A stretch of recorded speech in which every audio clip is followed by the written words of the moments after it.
బయట చిన్న వర్క్ అయితే ఉండి ఇంట్లో వంట చేసి వెళ్ళాను. మా వారికి ఫోన్ చేసి వంట చేసేసాను. మీరు ఇంటికొచ్చినాక లంచ్ చేసేసేయండి అని చెప్పాను.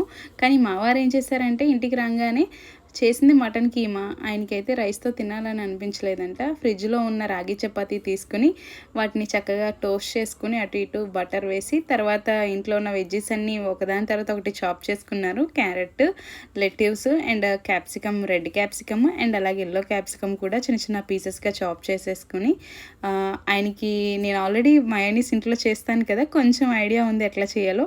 అది ఆయనకి గుర్తుగా ఆల్రెడీ కొంచెం గుర్తుండేసరికి అవన్నీ రెడీ చేసుకొని మయోనీస్ కూడా చేసేసుకున్నారు. ఫైనల్‌గా ఆయన అన్నీ కలిపి చేసుకొని చక్కగా మటన్ కీమా రోల్ అయితే చేసుకున్నారంట. ఆయనైతే సాటిస్ఫైడ్‌గా తిన్నారు. నేను వచ్చిన తర్వాత ఈవినింగ్ ఈయన చేసిన వంటేమో గానీ చాలా గిన్నెలే ఉంచారు. తర్వాత నెక్స్ట్ డే నాకు కూడా చేసి ఎట్లా వచ్చిందా అని చెప్పి టేస్ట్ చూపించారు. చాలా బాగా అయితే వచ్చింది. డెఫినెట్‌గా ఈ రెసిపీ అయితే ట్రై చేయొచ్చు.